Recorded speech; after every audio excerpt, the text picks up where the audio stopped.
中共官媒《人民日报》罕见披露，习近平指责地方官员的次日，中共军报对习近平不承认错误的行为进行不指名批评。这场隔空交战没有硝烟，表现也很含蓄，火药味却相当浓烈，显示中共军方对曾经站在一尊地位的中共军委主席不满之情溢于言表。难道习近平与实际掌管军队的张又侠真的弄到水火不相容的地步了吗？习近平真的要在四中全会退居二线吗？这里是大时局要闻透视，我是王真。海外网络作家陈家良子7月20号发文指，中共军报似乎是在不点名批评了习近平。他发现7月18号的解放军报发表了一篇标题为“唯以改过为能”的文章，刊登于第7版思想战线，很耐人寻味。军报文章一开头引用《资治通鉴》中的话，来表明人最珍贵的不是不犯错，而是能改正错误。陈家良子认为，军报文章对习近平很不给面子，可若是面对过错不思担当，不予改正，极力掩饰推诿，甚至挖空心思编造理由，闻过是非，其结果必定是在错误的泥潭中越陷越深。军报文章还要求习近平正视问题，勇于改过，不仅注意自身完善，也能推动工作发展。事实证明，能否对工作中出现失误主动检讨、知错就改，体现着一名党员干部党性修养的高低。陈家良子指出，看来共军大范围开展政治整训已经多时，以肃清习近平及其军中亲信在军中的影响，并高度怀疑这篇文章是冲着习近平而去的。习近平失去军权的传闻由来已久，账号时代传媒早在2024年9月22号发帖说，红三代透露，习近平与张又侠关系势同水火。习近平曾在公开场合怒斥张又侠是张学良，是发动政变。今年6月又传出张又侠主持召开军委扩大会议，并宣布自己已经代理军委主席职位的消息。据说会议否定了习近平2015年开始推动的5大战区治军改，主张恢复7大军区，重建4总部，即总参谋部、总政治部、总后勤部和总装备部，要重塑作战链条，用军事上的绝对效率取代习近平的政治上绝对忠诚。这些都是传闻，但7月18号军报的文章却是实实在在的。虽然刊登第7版位置上，但足以揭开习近平与军队已经从面和心不和转变到不给习面子的地步了。对中共来说，习近平犯下的错误很多，主要是违背了邓小平韬光养晦，在经济还没有完全站稳脚跟的情况下，过早暴露了中共与美国争霸的野心，导致美国和西方国家的围堵弄到今天灰头土脸的下场。最近的错误是习近平把自己高调宣扬的新质生产力所带来的产能过剩和恶性价格战的后果完全推卸到地方政府官员身上，说他们不懂装懂。一蜂窝大干快上新三样是典型的3拍干部，这不仅让中共地方官员心生怨恨，连军报都看不过眼，要发表评论斥责习近平的甩锅行为不够光明磊落，是一种胸襟狭隘的表现。中国经济沉到谷底， AI 不能当饭吃，计算机算力更换不来现金流，新三样又造成行业恶性内卷，失业大军日益膨胀，还是房地产和基建能带动 GDP。 在7月14号到15号召开的中央城市工作会议上，再度提到了城中村和危旧房改造，释放了中国经济重新走向大搞基建工程的老路上来。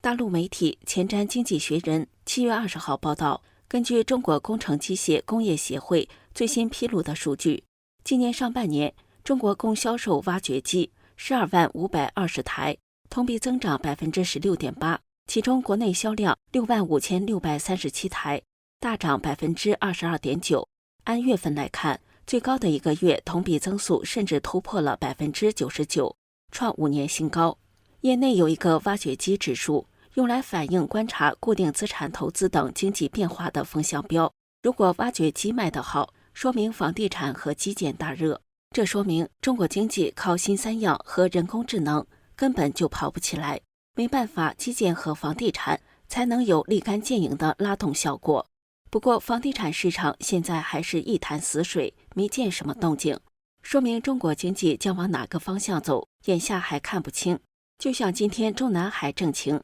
人们都很关注习近平的现状。旅居德国的民运人士田木7月17号发表的专栏文章说，流亡法国的中国著名民运人士万润南认为，目前中国媒体对习近平的宣传显然发生了变化。例如，中央府军区军队视察，基本看不见习近平，他消失了。还有习近平出访，彭丽媛也不像原来那么频繁相伴，夫唱妇随了。即便是开会，也没带着彭丽媛了。虽然习的健康可能出了问题，但还没达到严重的地步。从官媒报道看，他最近出来以后，跟群众见面讲话还是很正常的，这就让外界洞察到了问题。据万润南推测，习近平现在相当于62年毛在3年大饥荒之后，主动从第一线退到第二线。很多例证都显示，现在中国经济同样出了问题，好多地方工资都付不起了，连国家安全的维稳经费都发不了了，国家机关公务员的工资也被拖欠。习的压力与毛泽东在3年大饥荒后一样，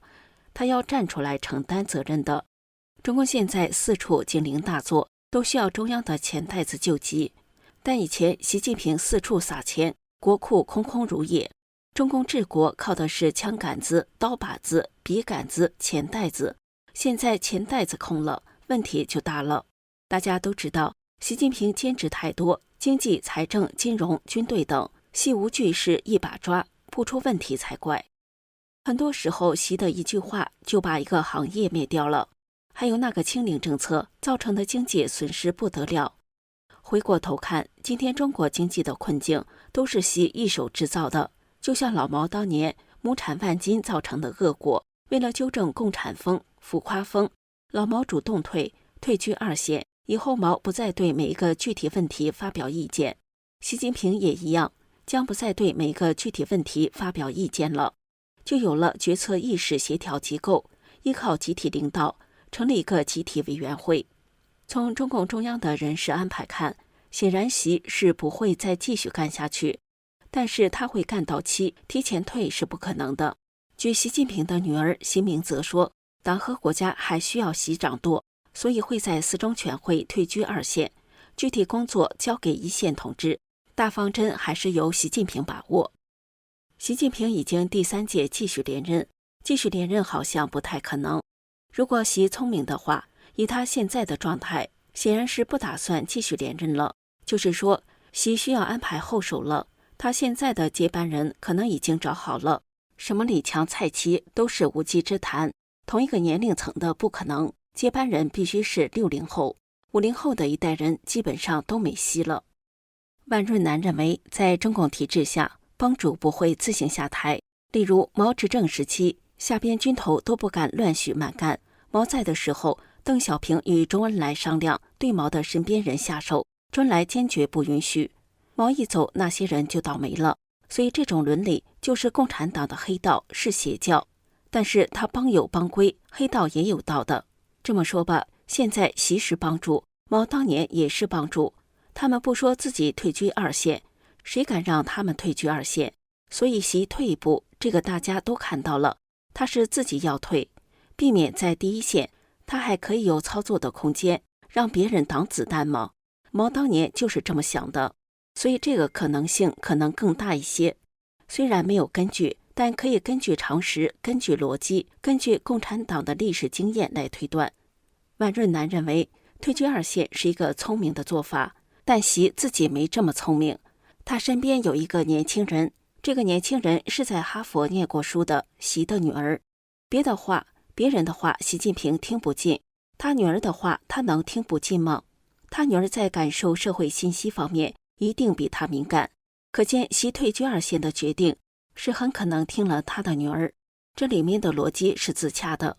还有国内报纸原来的头条全是关于习的，现在没有了。问题是谁敢把他的名字拿掉呢？除非他自己说。据说彭丽媛还是比较明白的，有好多场合，当时李鸿忠要宣传习近平，都被彭拦住了。有一个事情是习那个反腐，不是一般的反腐反贪官，最主要是几个大家族，邓家、曾庆红家、江泽民家等，对这些人，习近平毫不手软，把肖建华抓了起来。实际上，肖建华就是这些人的白手套，包括后来的马云。马云背后实际上也都是这些家族。这里是大时局要闻透视，感谢您的陪伴与思考，请订阅、分享并打开小铃铛，一起在动荡中坚守真相，在黑暗中点燃希望。